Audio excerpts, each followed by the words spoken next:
ने उसके लिए एक बहुत बढ़िया मैप तैयार कर रखा है कि प्राइवेट एजेंसियों के जरिए इन लोगों को भी उस रास्ते पे लेकर आना है।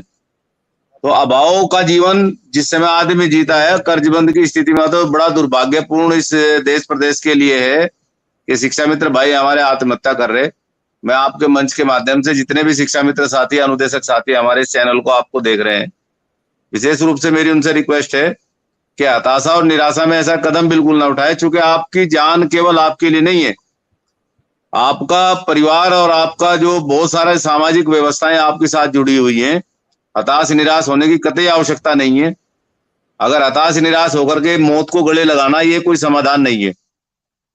बहादुर आदमी वही है जो अभाव में भी बहादुरी के साथ लड़ता है, व्यवस्थाओं के साथ, विपरीत विचारधाराओं के साथ लड़ करके अपने आप को स्थापित करता है।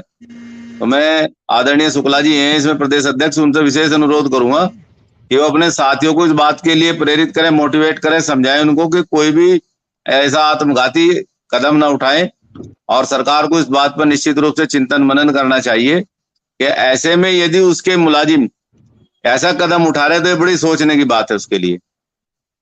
सरकार के प्रत्येक काम को जैसे शिक्षक करता है वैसे ही शिक्षा मित्र करता है। विद्यालय में रह करके 20-21 साल से इन लोगों को पढ़ाते पढ़ाते हो गए और इनके पढ़ाए हुए बहुत सारे बच्चे आज विभिन्न पदों पे कार्य भी कर रहे हैं सरकार के। तो ऐसे में इनके ऊपर कोई भी इस तरीके का आक्षेप लगाना या कोई इन पर इस तरीके की असहमति जताना, मैं नहीं मानता कि कहीं कोई ऐसी स्थिति होनी चाहिए। इन लोगों ने उस समय विद्यालय को संभाला जब विद्यालय बंदी के कगार पर थे। अध्यापक एक एक हुआ करता तो प्रशिक्षण में चला गया, कहीं ट्रेनिंग में भेज दिया। तो इन लोगों ने उस समय विद्यालय खोला और बेसिक शिक्षा विभाग को बचाए रखा। तो आज सरकार का दायित्व बैठता है और मैं तो प्रदेश अध्यक्ष से अनुरोध करूंगा कि वो केवल एक ही मांग रखे, नियमितीकरण की। नियमितीकरण की मांग करते ही आपकी सारी समस्याओं का समाधान ऑटोमेटिक हो जाएगा।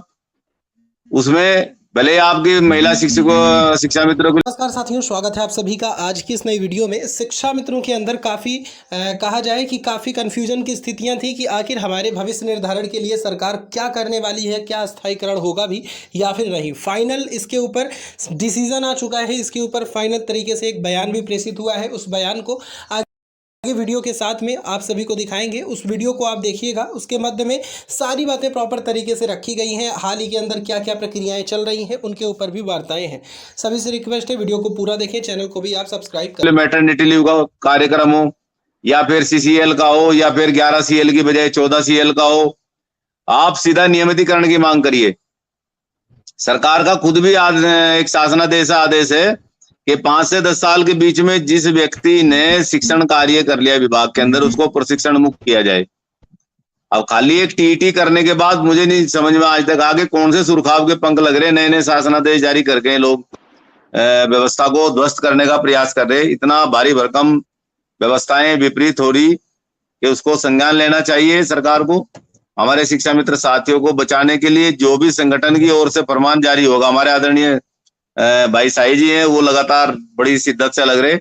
मैं जनपद सहारनपुर में अपने तमाम जितने शिक्षा मित्र अनुदेशक साथी हैं उनका हमेशा हौसला अफजाई करने में लगा रहता हूँ।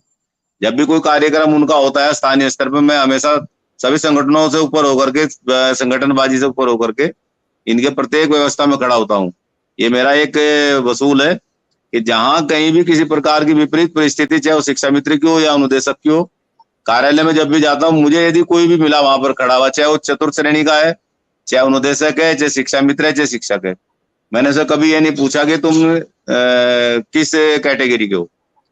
तो हम हमेशा इनके साथ कंधे से कंधा मिलाकर चलते हैं, चलते रहेंगे। तिवारी जी हमारे प्रदेश अध्यक्ष जी आपके कार्यक्रम में हमेशा सम्मिलित रहते हैं और उनका पूरा का पूरा जो समर्थन है आपके साथ है और पूरा साथ रहेगा, इसमें कोई दो राय नहीं है।